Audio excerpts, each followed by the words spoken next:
Hi guys, welcome to NYC Desi, and today we will be switching it up a little and we are unboxing the Nintendo Switch. So the Nintendo Switch was released on March 3rd of 2017 and it is the latest of Nintendo consoles. So let's just look at the box. As you can see on the box, you can see a lot of Nintendo's branding of the portability and versatility of the console. Here you can see one way of playing, and then you can see someone with two Joy-Cons, it outside leaning back on its kickstand. Here you can see it in its Joy-Con grip, and here you can see them using it in a more traditional style of gaming.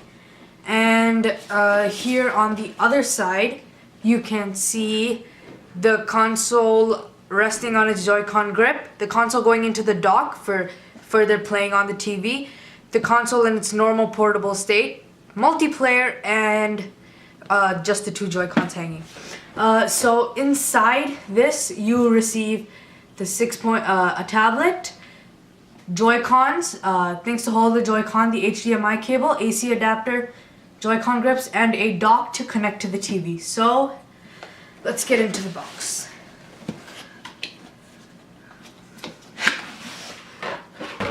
Right off the bat, you can see the instructions to setting up the Nintendo Switch, which was a clever way of packaging the box.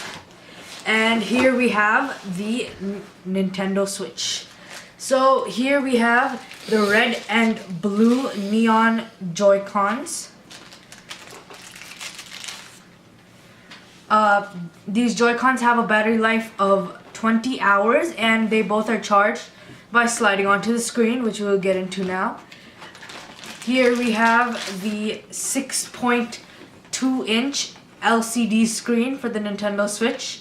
You can see the USB-C cable for when you want to charge your console. And here you have the kickstand, and underneath the kickstand you can see the SD card holder to up your storage, because the Nintendo Switch right now only offers 32 gigabytes of storage, which isn't great. Here you have the game slot where you just open and pop your game inside. The game slot looks kind of small. I'm looking forward to see the size of the actual game card. Here you have a 3.5 millimeter audio jack, volumes, and so here you have the tablet, and you can just slide the Joy-Cons on for a portable console style of gaming. So underneath here we have a booklet. We have these two thingies to hold the Joy-Con when you're playing in multiplayer or you're playing single player with only one Joy-Con. So to demonstrate, we just slide the Joy-Con grip right on, and you can see extensions for the left and right buttons. So if you're playing like this while the Nintendo Switch is on a kickstand or on the TV with friends, you have an extension for these two buttons. Next we see the Joy-Con grip. So this Joy-Con grip is for a more traditional style of gaming. Like, let's say you're into you're not as much into portable gaming and more into traditional consoles, you could just slide these off, and you could just put both the Joy-Cons in,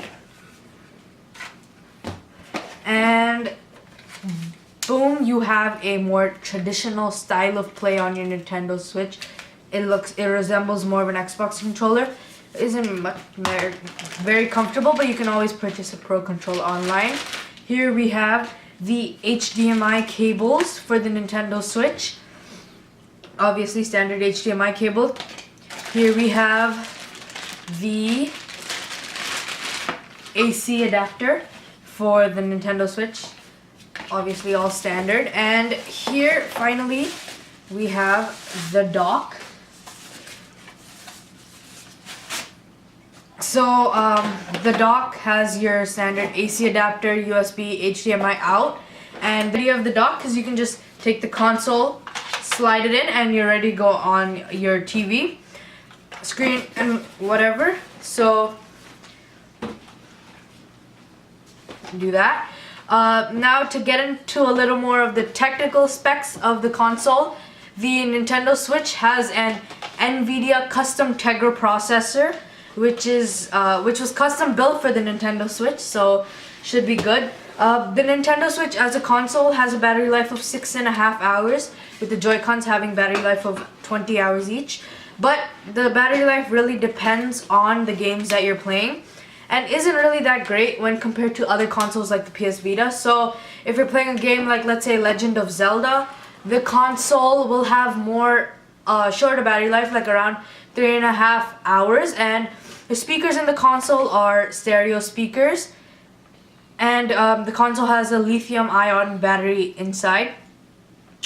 So Nintendo Switch, I also picked up a copy of a game that I have loved for a long time, Mario Kart 8 Deluxe.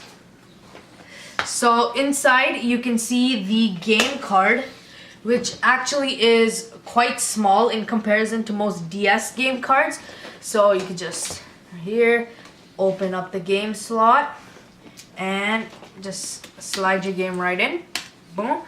And I also really liked about the box how they left the instructions on the inside so that we didn't get the packets like we did with the Nintendo Switch for instructions. It's all right here and quite simple to understand really. So that's another game.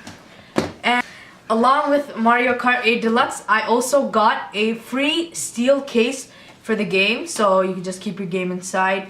There's art inside. So I think the Nintendo Switch is a good concept and good idea. If you look past the flaws like low battery life and low memory, I think it can be a good console overall. Also, it's not as expensive and costly as all the other consoles like the PS4, the Xbox One, or Xbox One X. And you also get a lot of versatility with the console. You can play with one Joy-Con, two Joy-Cons, or you can put it into the Joy-Con grip. Personally, I wouldn't use the Nintendo Switch as much as a docked console, but more of a portable console for when I'm on the go. And so overall, I think Nintendo did a good job with the console. But before I sign off for this video, I would also like to announce our giveaway of a red and blue Nintendo Switch, which will be going out to a lucky subscriber. So the rules for this giveaway are simple. Just leave a like, comment, and make sure you're subscribed to our channel. And we will announce the lucky winner soon. So good luck, and thank you guys for watching. This is NYC Daisy signing off.